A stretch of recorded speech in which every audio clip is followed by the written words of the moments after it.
video, and then you've got radar data that is actually confirming what the video is picking up, and then you've got eyewitnesses that are also watching it, right? So you've got trained observers, pilots that can recognize the silhouette between an Su-22 and a MiG-25 from 20 miles away and make a split-second decision: is it friend or foe? Do I kill it, or do I let it live?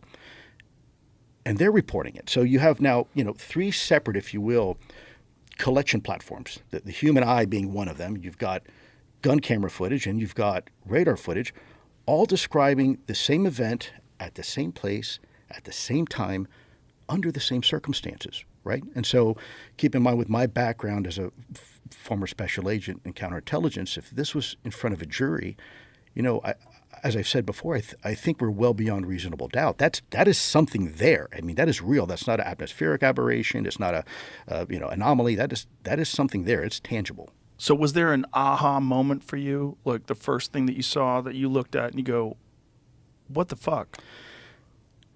No, like I said, for me, it was more slow and gradual. What was the first thing that you saw that made you realize that there's something going on here that defies conventional wisdom or conventional understanding of propulsion systems? I think for me, one of the most compelling moments was when I attended... let me go back into memory banks. I attended a dinner with some individuals who were already associated with the larger umbrella program called OSAP.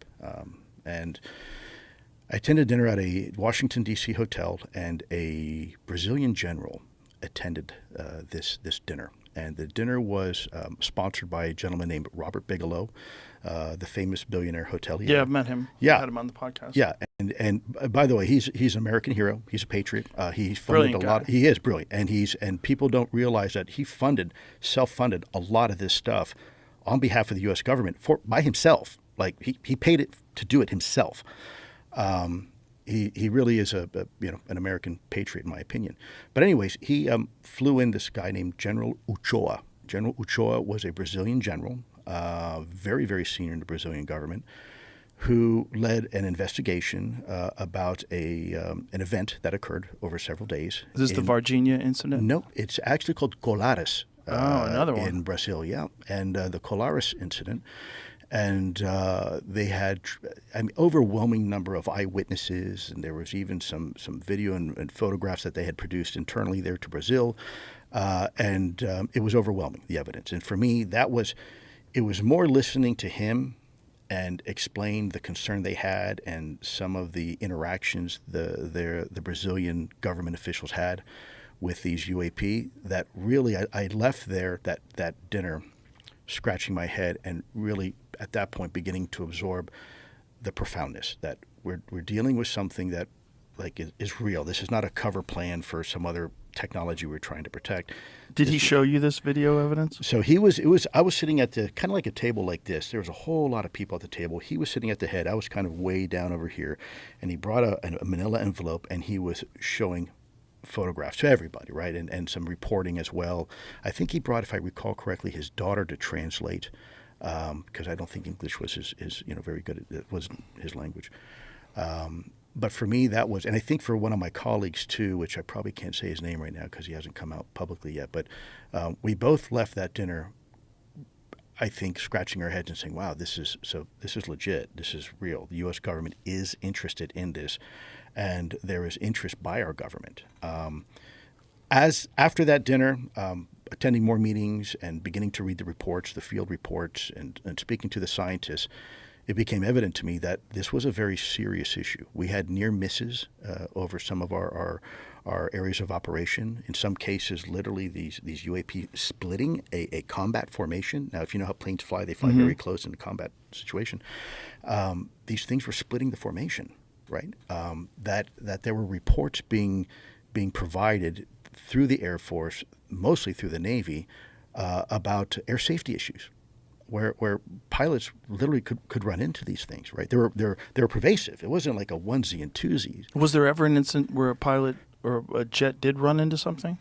Not that I'm aware of. What I can tell you that there has been incidents where there appears to be some sort of provocation, where one of these things seems to be coming deliberately close to an aircraft, not necessarily trying to hit it, but maybe trying to demonstrate performance capabilities. There was one video in particular.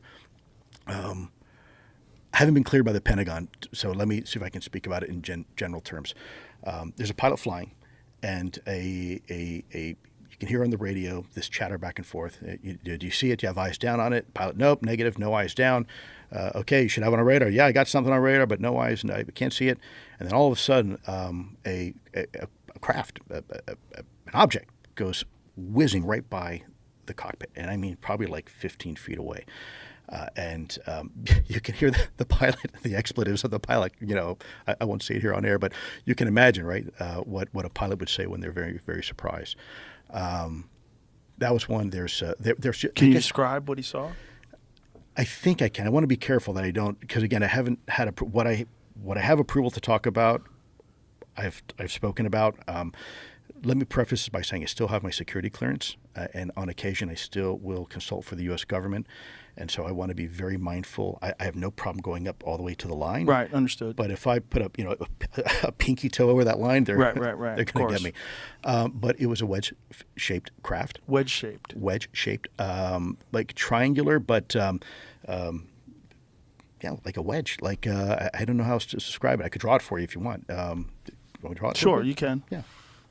So give me a second. So just like a wedge that you would like split wood with, like that kind of a wedge? Yeah, but it was silver metallic, and like a diamond maybe. That's a better way to describe it. Like a diamond almost. And it looked kind of like that. Really, it's just a little. And that kind of shape is something that's been reported multiple times. So that was the first time I ever saw something like that. Mm-hmm. To me, it was. Keep in mind, I never followed this topic, so every time I'm seeing one of these videos, I'm kind of seeing something for the very first time. So lenticular, whether it's a disc-shaped craft, or it's a wedge-shaped craft, or a diamond-shaped craft, or a triangle-shaped craft, boomerang in some cases, these were all new to me. So it was very, very perplexing, and obviously to our military pilots, it was very concerning. And I think when you look at some of the gold standard cases we had, like the Nimitz, for example, that case. You have this overwhelming number of sensors looking at the same thing going on that the pilots are reporting. And for me, that was most compelling. Like I said, more than eyewitness testimony is important, but at the end of the day, grandma seeing some lights in her backyard doesn't really do it for me. I'm a fact-oriented kind of guy. I've got to see the data. Let the data provide us the information we need so then we can make a conclusion, right? I'm not, if you start seeing UFOs in the sky everywhere, well, chances are they're probably not. It's a quadcopter, it's a balloon, it's an aircraft, it could be all sorts of things. That's why I think from our perspective, having the fundamental categories, the observables we call them, was so important because they are so beyond what a normal aircraft, a traditional, conventional aircraft can do. At that point, you realize you're dealing with some sort of beyond next generation technology, and that's when it gets compelling for guys like me, right? Right. When you're seeing performance capabilities that far surpass anything we have, and I'm talking even the very, very best technology we have, we don't come close to that. And no visible means of propulsion. No, or obvious signs of lift. Right? And not even a cockpit. You have to scratch your head and say, what's going on? Interestingly, I'll share with you. So no windows. No windows. Well, in some cases, no windows. Other cases, people will report what they think are windows. They say, I saw windows. But at the end of the day, we're looking at that in terms of what we think a window is, right? So right. You see a car, you see windows. Or a plane, those are windows. I didn't see any information to suggest that there were actually windows, even though an eyewitness might describe a window, because we are describing in something of something that we recognize. Right. And so we say, that might be a window or right. whatnot, but it might not be a window. And so I want to be very careful to say there were no windows. There could have been, but the ones that I was privy to that I saw, I didn't see any obvious signs of like a windshield or a window. I didn't see anything like that. I saw vehicles that were doing things that were just left you scratching your head, and they were real, like I said, because you're backing it up with all this other sensor data, and some of the best sophisticated sensor data, by the way, at the time on the planet that we had, right? Like the Spy 1 radar and the E2 Hawkeye and some of the other radar capabilities and technical capabilities that other intelligence agencies have that I can't discuss here. That this is the stuff that helps us put, forgive the analogy here, but warheads on foreheads. When we're going to take a strike against a terrorist, these are the same sensor systems we use to prosecute that war, that act, both in combat and not in